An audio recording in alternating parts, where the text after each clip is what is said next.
Hi, and welcome to Gadget News and Review. We are home to some of the coolest gadgets, and the best consumer reviews online, buyer's guides and features. If you like our review, please subscribe for more upcoming reviews videos. Apple iPad Review. The new iPad 9.7 is a great tablet for those that want just that, a tablet. It's shorn of the power and performance of the iPad Pro range, but the addition of Apple Pencil compatibility and the A10 chipset bring it pretty close, and for a lot less cash.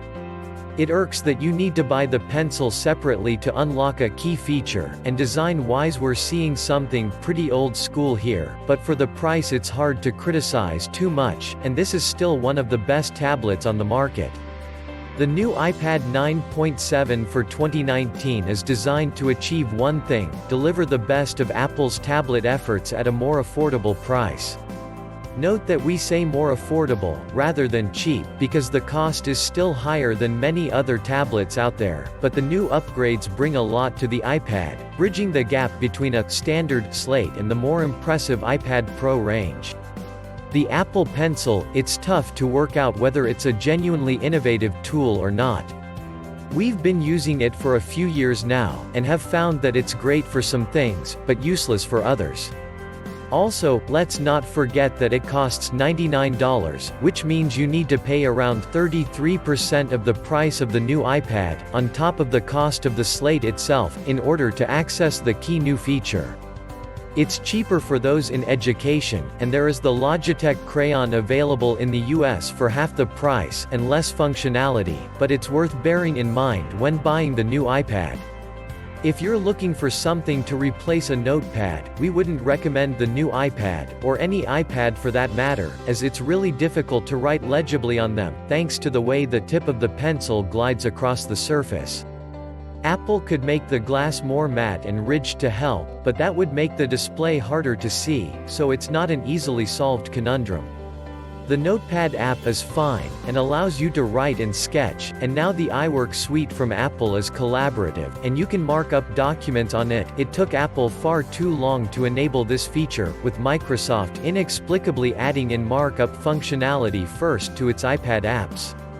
This would be a lovely feature if, as referenced, writing on it was easy, but notes can't simply be jotted, they require concentrated efforts of penmanship, and most of the people we work with are on Google Docs, so sharing a marked-up Pages document was useless. In a classroom environment it will be more useful if a teacher and the students are all on the same platform, as long as the teacher has immaculate handwriting and patience to write a little slower. If you're just underlining sections or pointing to things, then the finger is just as good, so maybe make sure you really need the pencil before forking out all that cash. However, where the stylus does become worth the outlay is when you want to be artistic. There are a few good apps out there for the Apple Pencil that let you color, change the shading of a photo, or get pretty deep into some photo-video manipulation. We had a great time coloring and sketching during our review, and even if you're bereft of any kind of talent, there's a lot you can do. The multi-level pressure of the pencil comes into its own here, and if you're in any way artistic, then you've got loads, and loads, and loads, of different styles of brush, pen and other drawing implements you can work with. Just note that most of the time you'll be charging the pencil by plugging it into the bottom of the iPad. It doesn't look good. If you're wondering what the new iPad looks like, and assuming you've somehow failed to take in all the photos we've lovingly taken for you here, it's just like any other iPad you've ever seen.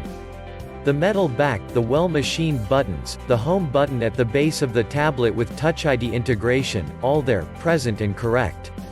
The display is flanked by a rather large black bezel, which doesn't hugely detract from the experience and gives your fingers somewhere to sit when using the device. Sadly, as it's made of metal, we would suggest that you get a case for this thing, or at the very least a cover that allows you to prop it up, as the new iPad comes into its own when used as a standing screen for watching films or checking recipes. We say sadly simply because it's really nice to hold the new iPad naked, as it were. The thickness of 7.5 mm is actually 1.1 mm thicker than the iPad Air 2s that emerged a couple of years ago, but since then Apple has improved the speed and performance of its tablets no end. So if you've had that older tablet you may not notice a difference visually, but you will enjoy the extra raw grunt the new model gives you. The two speakers at the bottom fire downwards, or sidewards, depending on orientation, rather than booming out of all four corners as on the iPad Pro range. If you've never used one of Apple's high-end tablets this won't matter to you too much, but in comparison, it's rather a bummer. That said, the iPad Pro does cost nearly twice as much as the new iPad, so you probably won't mind too much with that much of a saving. The screen on the new iPad is bright, legible in most lighting, and usable in nearly any situation. The resolution of 1536 by 2048 pixels, which brings a pixel density of 264 pixels per inch, hasn't changed in a number of years, but that's not an issue. There's no need to keep cramming in the pixels on a device that you're going to be using further away from your face than you would a phone. You could argue that it's a shame not to see HDR supported here, as it is on the iPad Pro. Those with premium subscriptions to the top streaming services do benefit from that technology, but Apple is trying to keep the costs down here, and its presence isn't hugely missed. The same reasoning applies to OLED technology. Samsung uses this in its tablets, and it's eye-meltingly lovely to gawp at. Apple's display here is just fine, however, although it doesn't have the same zero-gap display that makes everything look impressive on the iPad Pro range, everything still looks crisp and sharp, with colors well reproduced. It's also good to see low screen reflectance, as if you're trying to watch a movie or use an app with a strong backlight behind you, it can be tough to make out what you're looking at. While a fluorescent light overhead will get seen pretty easily on the glass, you'll still be able to follow the action on screen thanks to the high contrast and brightness. Again, it's not as good as some iPads out there, including the iPad Air 2, bizarrely, but it's fine for the price. In fact, we struggle to see a huge difference between the higher quality display of the iPad Pro and the more basic new iPad side by side. Whether that's due to improvements by Apple or the lack of obvious difference, we doubt many will feel the new iPad has a poor quality display. Would we like to see a screen with less bezel around the side? Of course, and that's why the iPad Pro 10.5 was created, to offer a better bezel to screen ratio. But it's hard to criticize the display used for the new iPad, especially as it can now work with the Apple Pencil. Two major strengths that the iPad brings to consumers are access to the App Store, still easily the slickest platform for getting quality apps, and iOS itself, and the new iPad is the first to land with iOS 11.3. Not everyone likes how locked down Apple's interface is, and the fact that it's a bit simplistic, but overall it's the best for a tablet, as it now packs little features like the dock to house your favorite apps, the fact that you can now split screen with ease and just the speed that comes from under the finger when gliding around. It's not without its foibles, but the fact is that a swipe in nearly any direction from the home screen will bring up a useful tool or information, whether that's controlling the screen brightness, seeing the latest news or searching your pad. Apple has made its platform a little more powerful in recent years to answer criticism that its operating system doesn't do enough, but it's made sure each option is useful and adds something to the experience. There are still a few areas where things are a little harder to do than on an Android or Windows tablet, though.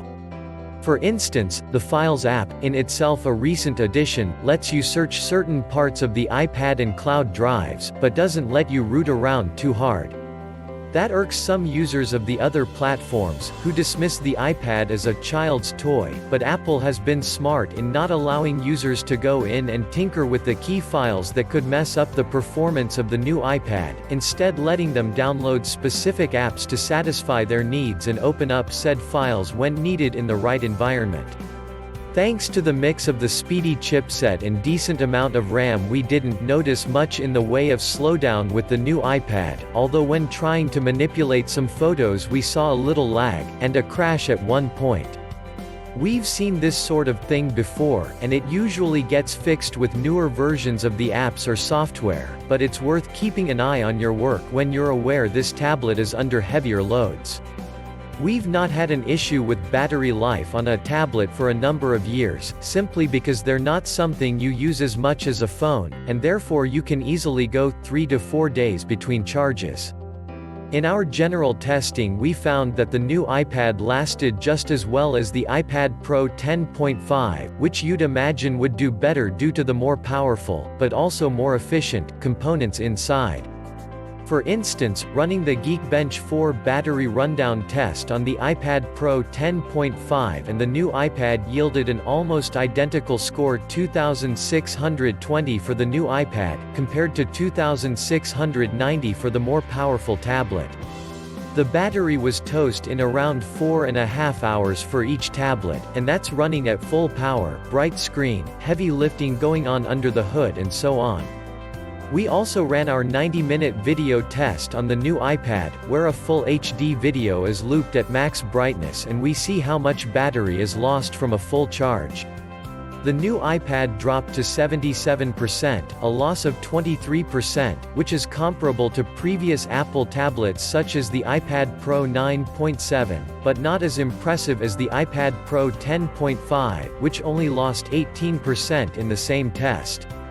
The claim of 10-hour battery life for web browsing or watching video seems to bear out, as we found that even after 5 hours of Wi-Fi streamed YouTube gazing we still had plenty of gas in the tank. Apple does need the new iPad to last the day if it's going to be used in schools, and we think that should be more than possible. It may need a boost if, like us, you spend about an hour making a time-lapse video, which causes the iPad heat up a little without getting anywhere near too hot, as the CPU kicks into gear and the battery life takes a hit. For anyone using the new iPad extensively as a laptop replacement, you're probably going to want to look at the iPad Pro 10.5, but for day-to-day tasks like watching the odd movie on the train, this tablet will last a decent time between charges. It's hard to rate the camera on an iPad, as it's not really that much use in modern society. However, the 8MP sensor on the rear of the new iPad tells a pretty good story in brighter lights, capturing sufficient detail. Only when zoomed in does the lack of detail really show. It's the same sensor as on the previous 2 cheapest iPads, so Apple hasn't done much to improve the camera performance on its slates for a while now. There are an impressive number of modes on offer to play with too, showing that the A10 chipset inside looks like a good move from Apple, enabling as it does the capture of super slow motion footage, although it's not in the same league as Samsung with its Galaxy S9. It also allows for things like panoramic scenes, time-lapse video and high-res movies, while the bigger screen means that framing your snap is much easier than on a phone.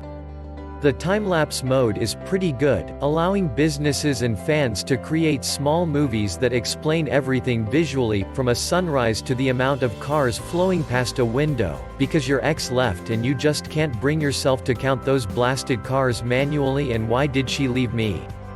The low light capability is poor, although in fairness that's compared to the top-end iPhone X. With the phone you're getting one of the more impressive snappers on the market, but the tablet doesn't have a lot of refinement in the sensor.